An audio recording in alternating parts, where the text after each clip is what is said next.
All right. Good morning, Mount Olive. It's good to see everybody this morning, and I hope that you've had a wonderful weekend.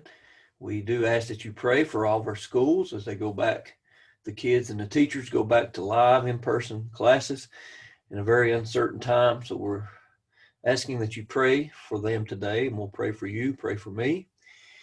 We have a very interesting study this week. We're looking at love, and so we're going to jump right into it. We're going to go to 1 Corinthians in chapter 13. And I guess the title this week that all of our ministers will and teachers will be sharing with you is the energy of the gifts. So we're going to 1 Corinthians 13. And what we find here is that Paul has wrote a letter to the church of Corinth. Now, the church of Corinth was a pretty good sized city, and Paul had formed this church on his missionary journey. And he was getting reports back that this church was having some major issues and problems, from divisions to false doctrine, to very sinful, fleshly, carnal Christians in the church. They hadn't grown in their Christian walk. They were still carnal. But then also in the use of gifts, spiritual gifts. Now, that word gifts is very important because God has gifted each and every one of us. Now, there's gifts that are given by God for you specifically and that you use. Some people are good at teaching. Some people are good at preaching. Some people are good at singing. Some people are good at creativity. And so you use those gifts for the building of the kingdom. And then there's gifts that are specific to the indwelling of the Holy Spirit. So the people of Corinth were using the gifts in the ministry to have a good name. They were using it for vainglory. They were using it for the wrong reasons. So these gifts. And so what is the energy, the force, the motivation of using these gifts? That's what Paul's writing to the church to correct. They're using these gifts with the wrong motivation, with the wrong intentions. And so this week, we're going to find the single reason, the one factor that should motivate the gifts of the church and the ministry of the church. And so the energy of the gifts, that's what we're looking at this week. And I hope our teachers reiterate that. And so there's three divisions here that you're going to find. First of all would be my part, the value of love, because love is the energy of our gifts, the value of love. And then you'll see in verse 4 through 7, they'll talk about the virtues of love. And then in verse 8 through 13, the victory of love. And so what we find here really is that we're learning what is the characteristic of God's love. It talks about charity here, and the word charity is agape love, unconditional love, love that serves, love that gives, love that asks nothing in return, love that forgives, this divine love that God has for us. And that's what it's talking about. It's going to give us the characteristics of that love. It's going to give us the description of that love. In other words, it's going to show us how this love comes into action as an action verb. This is not a definition of love. This is an illustration of what true love does. And it's a very familiar marriage passage, 1 Corinthians 13. So I want you to get that, okay? The flavor of God's love, one commentator said. So let's look at what it says here now in verse 1. First of all, out of the heart. Though I speak with tongues of men and of angels and have not charity, I become as a sounding brass or a tinkling cymbal. In other words, if I have the gift of being able to speak in other languages without even learning them, or I could speak in every language, whether it's in heaven or earth, that's what he's saying.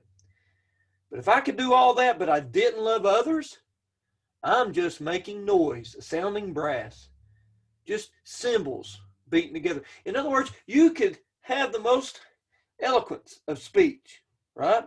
You could be one of the greatest. You could be a gifted speaker, right? Or you could really have an ability to speak all languages to all men. But without love, it's useless.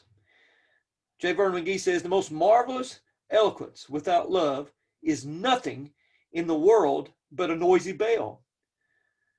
Another quote, language without love is noise without melody. Chatter without charity is sound without a soul. I like it. Chatter without love is just sound without a soul. And so we see the point here. The point is that we need to have love as the energy of that gift. All right, let's go to the next one, the mind. And though I have the gift of prophecy, I can tell the future and understand all mysteries and all knowledge. And though I have all faith so that I can remove mountains and have not charity, I am nothing. If I had the gift of prophecy to tell the future, if I knew all about what was getting ready to happen, if I even knew all knowledge, everything about everything. But if I didn't love others, even if I had faith that can move mountains, you may be a person full of faith. You may be a person full of understanding and knowledge. You may be a person full of prophecy, those gifts. But if you don't have love, look at what he says. I am nothing. I am a waste. You can exercise those. He's writing to this church saying you can exercise these things. You can give a prophetic word. You could study the Bible and understand the ins and the outs. You could be a champion of faith. But if you have all those ministries and you don't have love for your fellow human being and brothers and sisters, then you're nothing. That's what he says. From the heart to the mind, you're nothing. All right, look at what he says in verse 3. And though I bestow all my goods to feed the poor, I'm a giver. And though I give my body to be burned, I'm a martyr. If I have not charity, it profits me nothing. If I give everything I have to poor people, if I'm burned alive for preaching the gospel, but if I didn't love others, I am of no value whatsoever. Man, that's tough stuff. We're talking about what today? The value of love, the energy of our gifts, the energy of why we do what we do. Understanding alone is not enough. Love must be added to understanding. I'm afraid that in most churches, there's a lot of biblical understanding today, but I wonder if there's much in the way of love. And so here's what we get.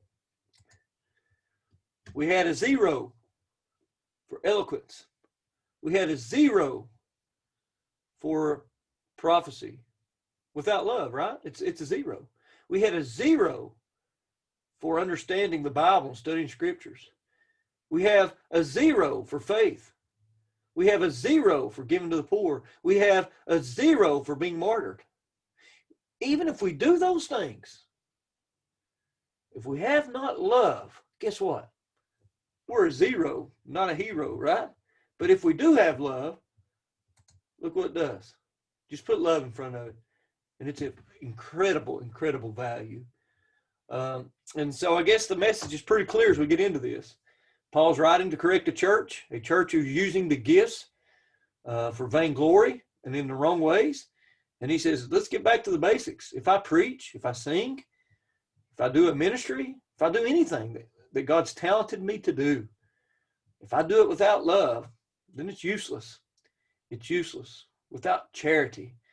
And so I'm reminded of the story, or not the story, but I'm reminded of the old J.J. Kelly High School. If you remember the old J.J. Kelly High School, it was heated by a boiler, right? It was heated by a boiler. And that boiler, there was a boiler room. And so every room had a radiator, right? Radiator. And so it would push up the hot steam into that device there in the rooms, right? And you would turn it on and it would spit the heat out.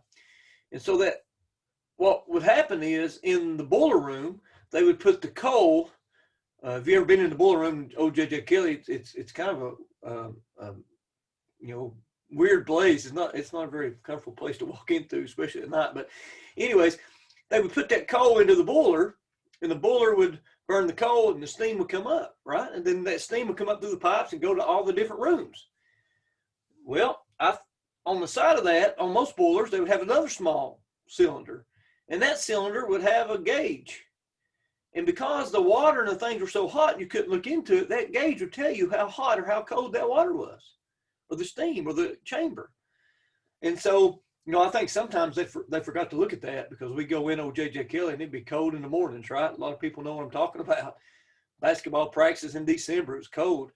They didn't have enough coal in the fire. They didn't have enough energy, right? And so I think that's exactly what God's telling us here. The Corinthian church was measuring their Christianity, right? They were measuring how good of a Christian they were, by how good they could speak, how good they could sing, how good they could minister, how good they could do this. But in fact, God gave them a check right here. He said, it's not how good you could speak or this or that. He said, it's really how good you can love others. That's the gauge. That's what God gauges us in. He doesn't gauge us in how good of a preacher I am. He gauges me in how good I'm going to love somebody this week. And it's going to be tough this week for me. There's going to be a lot of things to deal with, right? I mean, there's going to be people that are not, they're going to be grouchy, complaining. And I've really got to learn that. I've got to learn to love others as myself, or our ministry is of no use, or our gifts and our talents are of no use. So we pray today, God, would you help us this week to put some energy behind our gifts and to love others with the same unconditional, self-giving, forgiving love that God has loved us with, because we don't want to be a zero, do we? We want to have some value behind what we do for the Lord. I hope you have a wonderful, wonderful week, and it's going to be a great study. God bless you.